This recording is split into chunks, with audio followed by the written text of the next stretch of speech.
Olá pessoal, tudo bem? Nós somos estudantes da Universidade Estadual do Sudoeste da Bahia, do curso de Fisioterapia, e hoje nós iremos apresentar mais um seminário da matéria Fisiologia do Exercício. E iremos falar do capítulo 9, que vai dizer sobre as respostas circulatórias ao exercício. O nosso grupo é composto por mim, Bruna Macedo, Bruna Calisto, Everton Lima, Michele Meira e Vitor Marques. Vamos lá? E então, o conteúdo que iremos abordar neste capítulo é a hemodinâmica e a alteração na distribuição de oxigênio para os músculos durante o exercício. Vem com a gente. Hemodinâmica, o que é? Um dos aspectos mais importantes do sistema circulatório é a sua característica do sistema alça fechada, contínua. O fluxo sanguíneo através do sistema circulatório resulta das diferenças de pressão existentes entre as duas extremidades do sistema. Para entender essa regulação física do fluxo sanguíneo para os tecidos, é necessário avaliar as interrelações existentes entre pressão, fluxo e resistência. Então, hemodinâmica ela vai ser o estudo dos fatores e dos princípios físicos do fluxo sanguíneo. Bom, as características físicas do sangue. O sangue ele é composto por dois componentes principais, o plasma e as células. O plasma ele é a porção aquosa do sangue, que tem inúmeros íons, proteínas e hormônios. As células que constituem o sangue são as hemácias, plaquetas e leucócitos sanguíneos. As hemácias contêm hemoglobina, que é usada para transportar oxigênio. As plaquetas elas exercem um papel importante na coagulação sanguínea, enquanto que os leucócitos são importantes na prevenção da infecção. Podemos ver na imagem que as células sanguíneas se concentram no fundo do tubo de ensaio quando o sangue é centrifugado. Isso faz o plasma subir para a parte de cima do tubo. O percentual de sangue total composto por células sanguíneas é chamado de hematócrito, ou seja, se 42% do sangue é constituído por células e o restante é plasma, o hematócrito é igual a 42%. Com base nesse percentual, as hemácias constituem a maior fração de células encontradas no sangue. Portanto, o hematócrito ele é influenciado principalmente por aumentos ou diminuição do número de hemácias. O hematócrito de um indivíduo normal adulto do sexo masculino é em média de 42%. Já de uma mulher adulta normal é em média 38%. Esses valores irão variar de uma pessoa para outra, dependendo de diversas variáveis. O sangue ele é várias vezes mais viscoso do que a água, e essa viscosidade vai aumentar o grau de dificuldade com que ele irá fluir pelo sistema circulatório. Um dos fatores que contribui para essa viscosidade é a concentração de hemácias encontrada no sangue. E por isso, durante os períodos de anemia, a viscosidade do sangue ela diminui. Bom pessoal, existe a relação entre pressão, resistência e fluxo. O fluxo sanguíneo ele depende da diferença de pressão entre a aorta e o átrio direito, que são as duas extremidades do sistema circulatório. Se a pressão for igual nessas duas extremidades, não tem como o sangue fluir. Então, para conseguir o fluxo sanguíneo, é necessário que exista uma diferença de pressão nas extremidades. Como a gente pode perceber na imagem ao lado, a pressão arterial média na aorta gira em torno de 100 milímetros de mercúrio. Isso falando na pessoa que está em um estado de repouso. E a pressão no átrio direito é de 0 milímetros de mercúrio. Dessa forma, a pressão é maior em uma das extremidades e isso faz com que o sangue possa fluir da região de maior pressão para a região de menor pressão. Assim, a diferença de pressão no sistema circulatório mostrado equivale a 100 milímetros de mercúrio. Dando continuidade, a velocidade do fluxo é proporcional à diferença de pressão que existe entre as duas extremidades. Só que a velocidade do fluxo é inversamente proporcional à resistência. Essa afirmação é representada pela fórmula superior que a gente está vendo, e o delta pressão é a diferença de pressão entre as duas extremidades do sistema circulatório. Vale destacar também que o fluxo sanguíneo ele pode ser elevado para atender a necessidade muscular de oxigênio durante a prática de um exercício, por exemplo. E para isso acontecer, ocorre um pequeno aumento na pressão arterial e também uma diminuição da resistência. Já a resistência ao fluxo sanguíneo, na fórmula de baixo, ela mostra que a resistência é proporcional ao comprimento do vaso e também à viscosidade do sangue, e inversamente proporcional à quarta potência do raio do vaso. Esse raio é a variável mais importante, que é o diâmetro do vaso sanguíneo. Como ele é inversamente proporcional à quarta potência, uma pequena diminuição do raio pode aumentar a resistência bruscamente.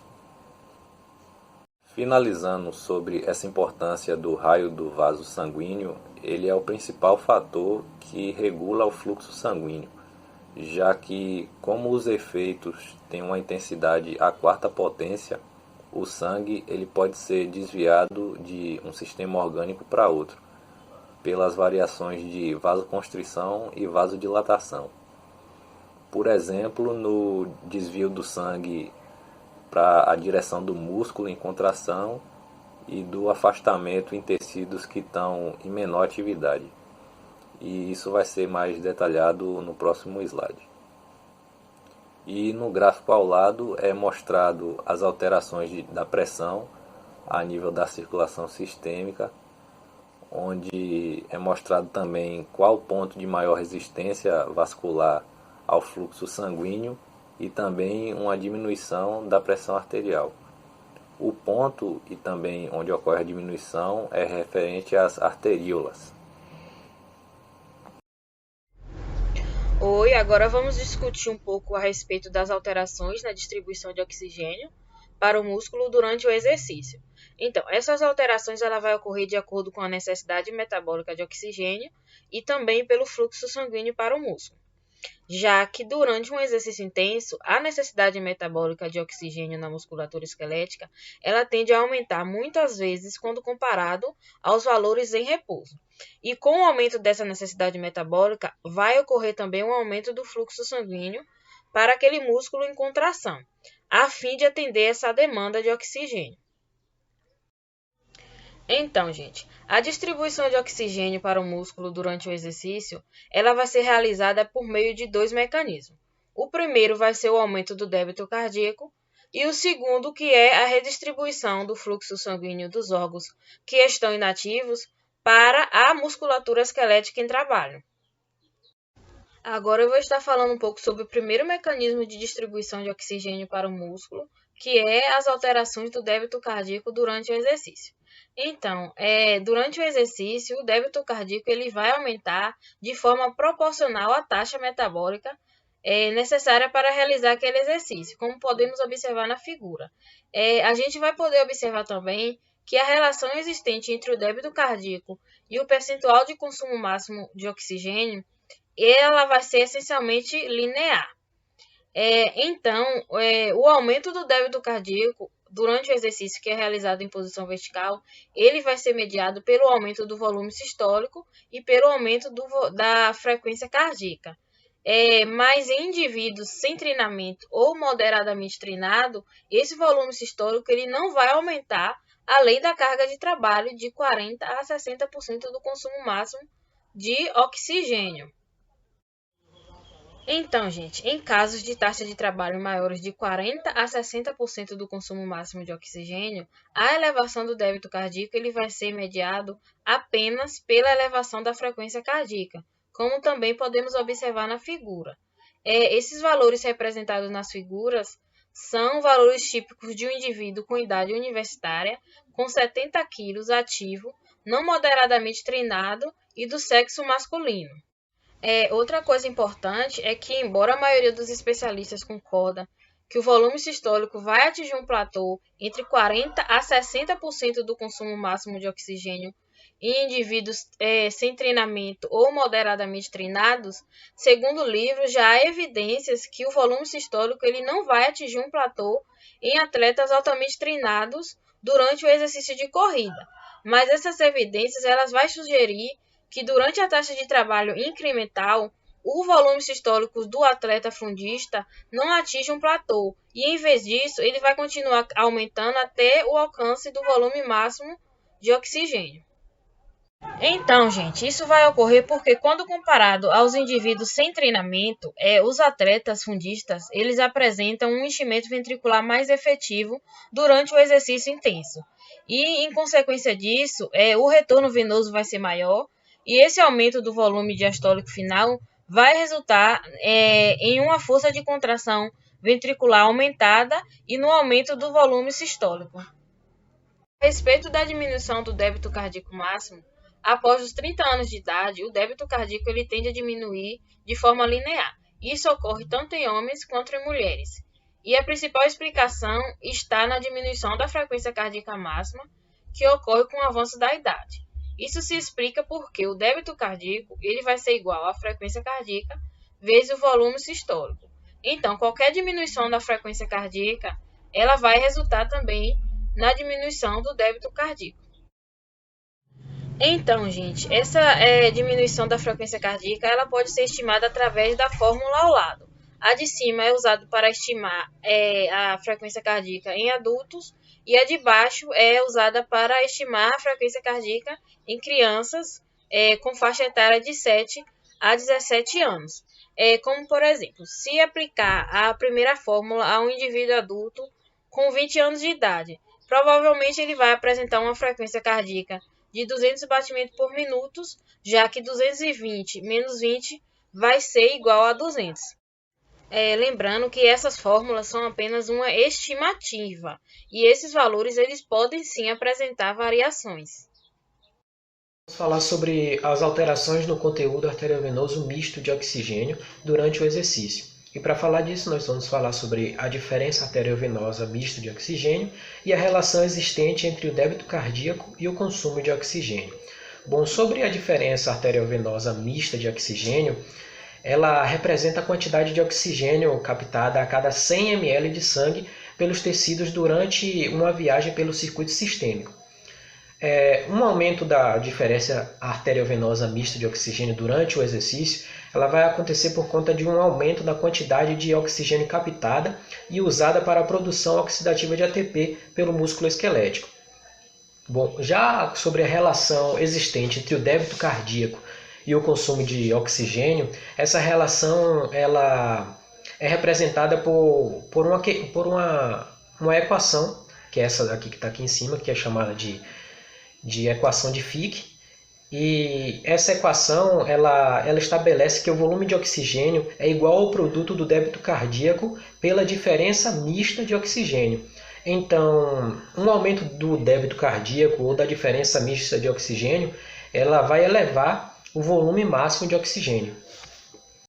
Agora eu vou falar um pouquinho sobre redistribuição do fluxo sanguíneo durante o exercício. Nessa redistribuição vai acontecer o aumento da demanda por oxigênio dos músculos esqueléticos, vai acontecer também o aumento do fluxo sanguíneo para o músculo e, ao mesmo tempo, vai acontecer o menor fluxo de sangue para os órgãos menos ativos. Mas vou explicar de uma forma mais detalhada para vocês a respeito disso.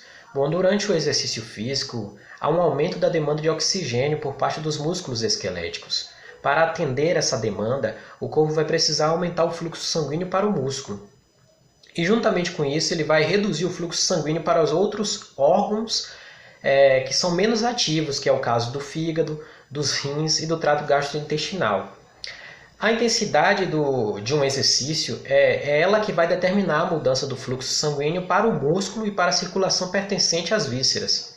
Sendo assim, o aumento do fluxo sanguíneo muscular durante o exercício e a diminuição do fluxo sanguíneo pertencente às vísceras, eles vão mudar linearmente em função da porcentagem do volume máximo de oxigênio.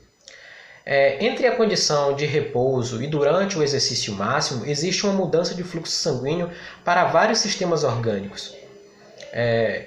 Vou destacar um ponto aqui para vocês, um ponto que vale destacar, é que durante o repouso, cerca de 15 a 20% do débito cardíaco total é dirigido para o músculo esquelético.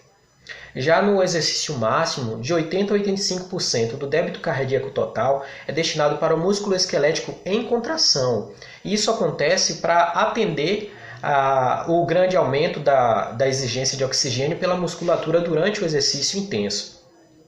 Um outro ponto que vale destacar é o percentual do débito cardíaco total, que é destinado ao encéfalo, que diminui em comparação ao observado em repouso. Já o fluxo sanguíneo absoluto que chega ao encéfalo, ele é pouco maior se comparado ao do estado de repouso, e isso é em consequência do débito cardíaco elevado durante o exercício. Embora o percentual do débito cardíaco total que chega ao miocárdio seja o mesmo durante o repouso e durante o exercício mínimo, o fluxo arterial coronariano total é maior em consequência do aumento do débito cardíaco que ocorre durante um exercício intenso. O fluxo sanguíneo cutâneo aumenta durante o exercício leve e também durante o exercício moderado, mas ele vai diminuir durante o exercício máximo. Já o fluxo sanguíneo para os órgãos abdominais, esse fluxo é menor durante o exercício máximo quando comparado ao repouso.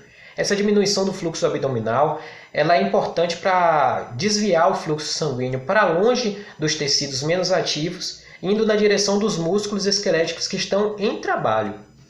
Um pouco agora sobre regulação do fluxo sanguíneo local durante o exercício. Bom, o músculo e outros tecidos corporais eles têm a capacidade exclusiva de regular o seu próprio fluxo sanguíneo de forma proporcional às suas necessidades metabólicas. As arteríolas existentes nos músculos esqueléticos elas apresentam alta resistência vascular em repouso, e isso vai produzir um fluxo sanguíneo relativamente baixo para o músculo durante o repouso. No entanto, os músculos eles possuem uma massa ampla, o que contribui para 20% a 25% do fluxo sanguíneo total vindo do coração. No começo do exercício, a vasodilatação muscular esquelética que ocorre inicialmente é devida a um controle metabólico intrínseco, e essa regulação é chamada de autorregulação, o mais importante fator de regulação do fluxo sanguíneo para o músculo durante o exercício. Já a taxa metabólica aumentada do músculo esquelético durante o exercício, ela vai gerar alterações locais que atuam juntas para causar vasodilatação das arteríolas, que nutrem a musculatura esquelética em contração. A dilatação diminui a resistência vascular e aumenta o fluxo sanguíneo, e isso pode causar um aumento de 15 a 20 vezes mais da distribuição de sangue para o músculo esquelético em contração durante o repouso. Além disso, a vasodilatação arteriolar ela é combinada com o recrutamento dos capilares na musculação esquelética. O nível de vasodilatação que ocorre nas arteríolas que conduzem ao músculo esquelético ele é regulado pela necessidade metabólica muscular. A intensidade do exercício e o aumento de unidades motoras que determinam a necessidade geral do fluxo sanguíneo. Já no exercício de baixa intensidade, um número pequeno de unidades motoras é recrutado até a ação, resultando numa demanda pequena de fluxo sanguíneo para essas fibras musculares ativas. Já no exercício de alta intensidade, acontece um maior recrutamento de unidades motoras e a maior produção de fatores vasodilatadores locais. De um modo bem específico, uma atividade muscular contrátil está associada à produção de numerosos fatores que vão promover a vasodilatação sanguínea, como o aumento da liberação de potássio a partir do músculo, a produção de dióxido de carbono e o aumento da produção e liberação de óxido nítrico pelas células endoteliais aos vasos sanguíneos. Eles também promovem a vasodilatação durante o exercício. E, de um modo geral, todas essas alterações elas vão resultar numa maior vasodilatação das arteríolas e no aumento do fluxo sanguíneo para o músculo em contração para poder atender à demanda metabólica. Enquanto a resistência vascular no músculo esquelético ela diminui durante o exercício, a resistência vascular ao fluxo aumenta nos órgãos viscerais e em outros tecidos por conta do aumento do débito simpático para estes órgãos. Isso é regulado pelo Centro de Controle Cardiovascular. Com a vasoconstrição visceral aumentada durante o exercício, o fluxo sanguíneo para as vísceras pode cair para apenas 20 a 30% dos valores de repouso. Espero que tenham gostado da nossa aula e até a próxima. Então, gente, chegamos ao fim, né? Obrigada por ter nos assistido. Espero que vocês tenham entendido bem o conteúdo. E aqui está a referência que usamos para poder elaborar esse seminário, que foi o livro de Fisiologia do Exercício, Teoria e Aplicação ao Condicionamento e ao Desempenho.